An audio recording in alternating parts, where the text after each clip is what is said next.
Humans have a propensity for work. Even in the most controlled environments, you will likely find something to do. It's that busy nature about us that solicits us to create or work. Additionally, work serves a practical purpose as well in relation to the production and fulfillment of goods and services. The challenge in this state of affairs is organizing the things people do and create. Generally, there are millions upon billions of humans on Earth at any one given time. Historically, in an arguably considerably better situation, people could specialize in the creation of a good or service and monopolize or have a larger share of that market within a local community. The benefit of this would have been the ability to keep trade centralized, which would have allowed for a more robust but also smaller, yet arguably more beneficial and fulfilling economy and society. What also has happened historically over time in that same context is people leave their village, home, and town. People create cities and or they charter new lands. For all these various people from different backgrounds and walks of life to trade with one another, a solution that has been consistently deployed is currency. Currency has been used as a standardization of value for centuries.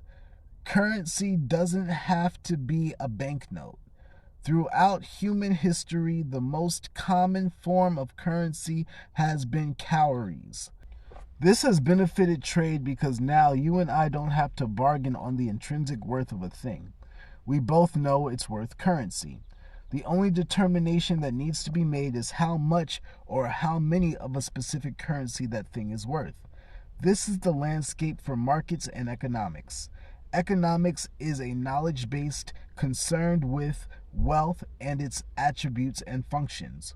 One of the difficulties of trade with currency, or period, frankly, is that value is self-determined. You decide what something is worth. This is a truth that hasn't changed. In addition to things having value, the thing we use to value things, aka money, has value as well. If something can be valued, that means it can fluctuate in that value. Typically, the owner, seller, or offerer of a thing sets its value. This is regulated a bit with the creation of a market for that good or service.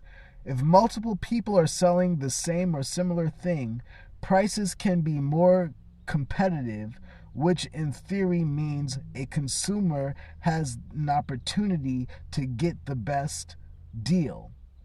Currencies are frequently delineated in founding documents of society. It's the government of said society, country, or nation that regulates or fluctuates the value of their currency. This is how we get economic and political systems and theories like feudalism, capitalism, and Marxism. These are all the ways in which humans have implemented and thought about what value, or what capitalists call profit, is and how it should be managed. When people work or create something, we tend to create more than what we may personally need. This is referred to as surplus. A surplus is generally what is traded for profit or value in the form of currency. Economic and political systems seek to organize the trade of the surplus to create societies, centralize power, and standardize value. Various slave and religiously associated economic systems were practiced in various parts of the world. Feudalism first began in Western Europe after the fall of the Roman Empire. Feudalism can be described as a system that was the byproduct of an amalgamation of various other systems as a result of decentralized power for the first time in human history in a while. Feudalism mainly focused on land, those who owned it and those who used it. The feudalism system consisted of ranks in society like kings and queens, nobility, and peasant or serf. A monarch was at the top of the feudalism food chain because they had large swaths of land, money, and resources. Monarchs would rent their land out to various nobilities, including their vassals or landlords, and militias or military groups. The exchange of value in this relationship was the king or queen would get loyalty and protection from the landlords and soldiers, and the landlords and soldiers would receive rent payments for their portion of the land or fief from the peasants who lived and worked on it, or other arrangements for protecting the monarch. Peasants and serfs were slaves, farmers, and other types of laborers that would later be known as poor and lower class. Eventually, because of the bubonic plague, decentralized power contributed to by the 100 Years' War, serfdom ending, and that group or class of people gaining more political power, feudalism fell. The fall of feudalism and the instability of mercantilism gave way to capitalism. Mercantilism is an economic theory that suggests that the regulation and retention of value or profit must be paramount. For mercantilism, the best way to be wealthy is to retain wealth. Mercantilists felt as though there was a limited supply of wealth, gold and silver, on earth, and that for one nation to be rich, another must be poor. They thought the best way to retain wealth is to spend less, sell or export more, and promote domestic growth. Mercantilism ended because it was high maintenance. The only way a city or nation state could have pseudo-isolationist politics, a large population, and more exports than imports, is for there to be high productivity. Cities and nations that regulated trade via mercantilism suffered from inflation and high taxes due to a lack of resources to keep up with the demand and unfavorable conditions for governments to accumulate gold and silver. These two failed endeavors to regulate value resulted in the birth of capitalism. The end of feudalism and mercantilism made way for the Renaissance era and the American Revolution. During these periods of time, capitalism began to gain mainstream popularity in the West. Capitalism, in its simplest terms, is an economic and political system where individuals or private citizens own their products and the means of production. Prior to the proliferation of free market trade, or a system where people retain most, if not all, of their profits, very few people had an opportunity to change their socioeconomic status. The end of serfdom and archaic trade and economic systems made it possible for all people, not just governments, royalty, and noblemen, to not only make profit for themselves, but to also own the means of production, generate more profit for themselves. The ability to stimulate growth and innovation is what has characterized capitalism for centuries, especially during the Industrial Revolution. Capitalism, or debatably the obsession with capital or cash, morphed aspects of its predecessors like social and or class hierarchy and the retention and generation of wealth. Capitalism in the 21st century gets a bad rap for promoting exploitation of the working class and putting profits over people, as well as an overall slow quality decline of goods and services as producers cut manufacturing costs to increase profit margins. But capitalism, in a way, only empowers human nature to be unencumbered economically. While the economic system of capitalism may allow or give room for exploitation and inequality, it's the people, the humans who operate within capitalism, that perpetuate those qualities of it.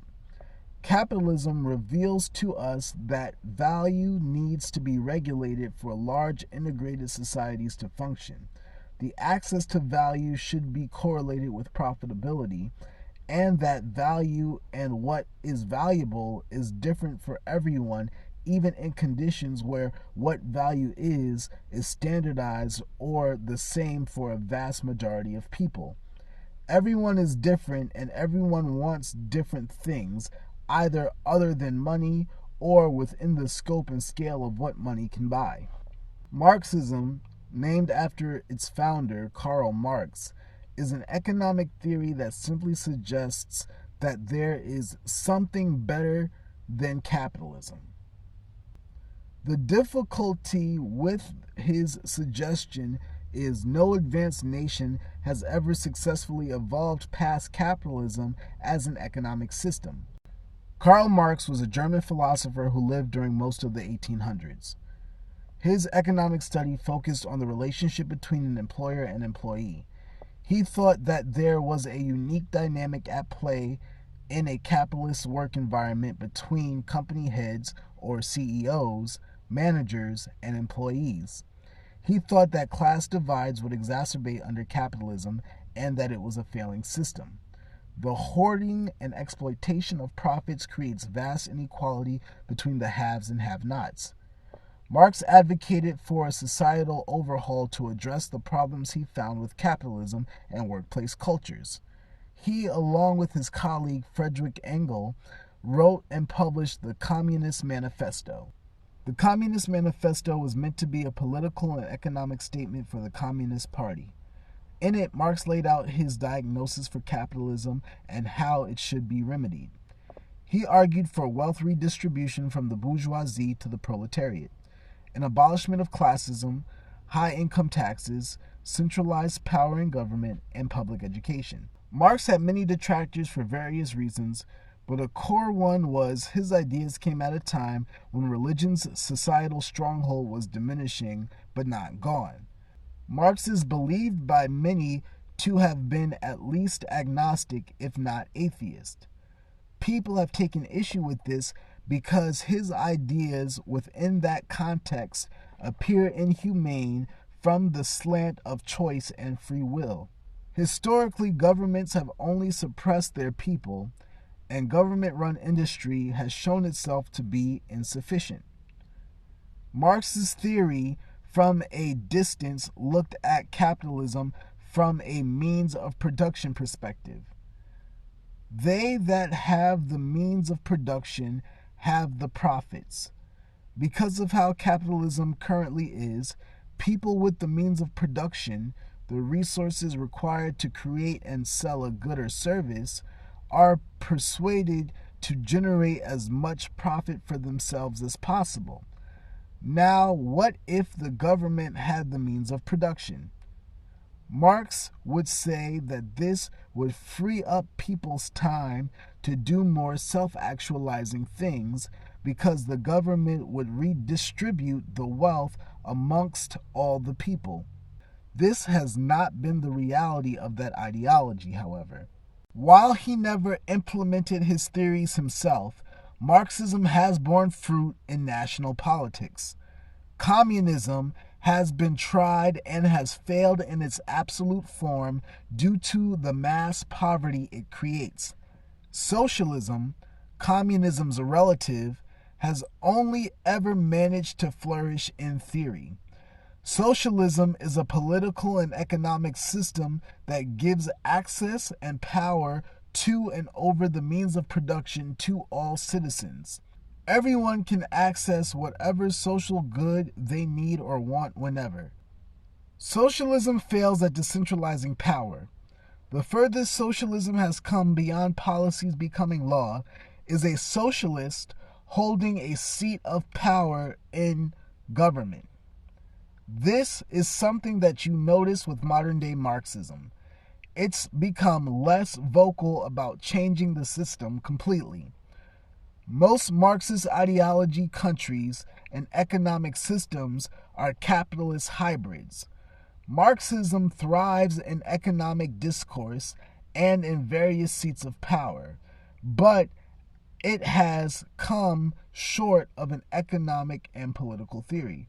Somewhere along the line, these economic theories appear to have lost the plot. Something about the human condition makes us want things.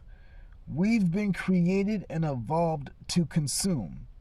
Somewhere in the dynamic between people consuming and working should be a certain kind of balance and or satisfaction. That is the equivalent exchange called value and or profit that trying to organize human trade is trying to figure out. When all the satisfaction bubbles up to the top, this incentivizes and exacerbates inequality, rebellion, and revolution. The fundamental issue is greed as well as other external factors. The exchange of value itself doesn't need to be reconstructed, but rather the hearts of man in any economic and political system. You can curve behavior, but you shouldn't try to make someone do something that's anti human. If people are incentivized to maintain their desire to consume, then wealth can be regulated in a more healthy and prosperous way. The best way to do this is to live in small family units, militias, co-ops, and or other types of groups. Cities create a huge need because of consumption, and eventually a resource could run out. This again encourages the worst aspects of human behavior to come out in the context of trade. A free market society is the best way to go, but we do sacrifice some protections and other benefits in that scenario. So, until if and when capitalism ends, create your own economy within the context of your society. Diversify trust, expand your capabilities, and find value in different things.